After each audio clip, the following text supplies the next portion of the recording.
이번 시간은 높임 표현에 대해서 학습하겠습니다. 핵심 정리 프린트 1페이지 오른쪽을 펴두고 학습하겠습니다.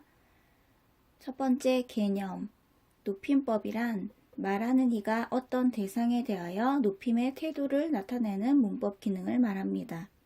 어떤 대상에는 듣는 이, 서술의 주체, 서술의 객체가 있습니다.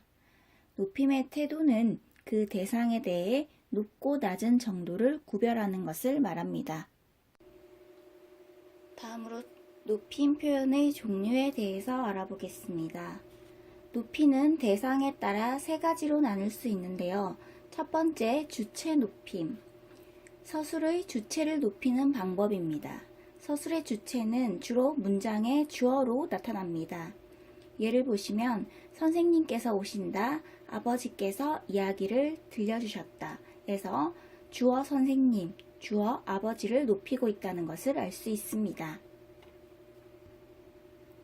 주체 높임 안에는 직접 높임과 간접 높임이 있습니다. 직접 높임은 높여야 할 대상을 직접 높이는 것으로 주어를 직접 높인다는 의미입니다. 예를 보시면 저기 선생님께서 오신다 라고 해서 선생님을 직접 높이고 있지요. 간접 높임을 보시겠습니다. 높여야 할 대상의 신체, 생각, 상황 등을 간접적으로 높이는 것을 말합니다. 예를 보시면 교장 선생님의 축하 말씀이 있으시겠습니다. 에서 표면적으로는 말씀을 높이고 있지만 실제로는 교장 선생님을 높이는 것을 알 수 있습니다.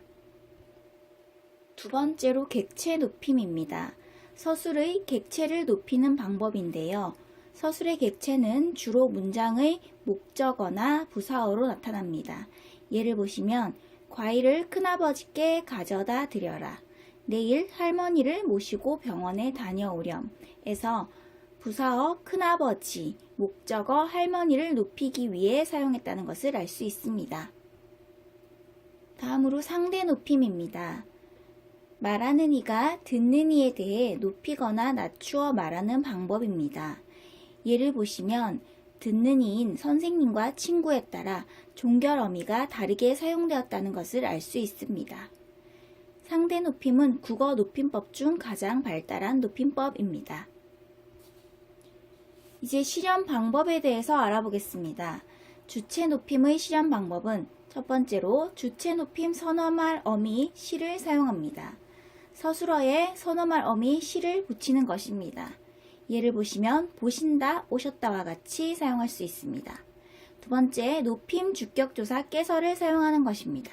문장의 주어에 주격조사 이가 대신 깨서를 사용하는 것입니다. 예를 보시면 부모님께서, 선생님께서와 같이 사용할 수 있습니다. 다음으로 높임의 뜻을 더하는 전미사 님을 사용해 주체 높임을 실현할 수 있습니다. 예를 보시면 부모, 선생, 회장에 각각 님을 붙여 높임의 뜻을 나타내고 있습니다.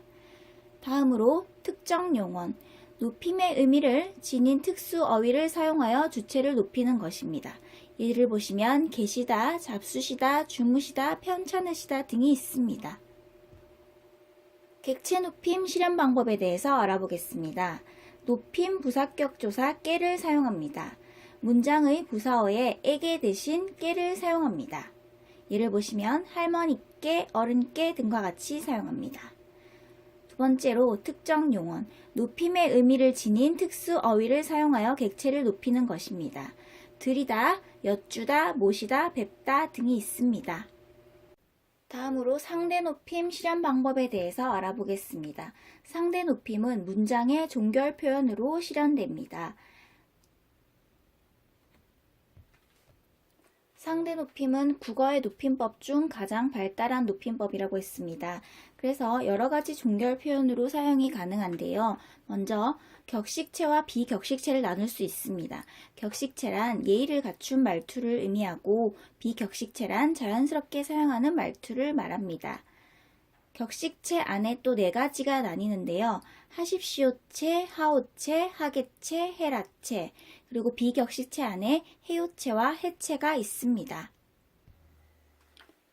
이 표는 상대 높임법을 문장의 종결 표현으로 나타낸 것을 정리해 본 것입니다.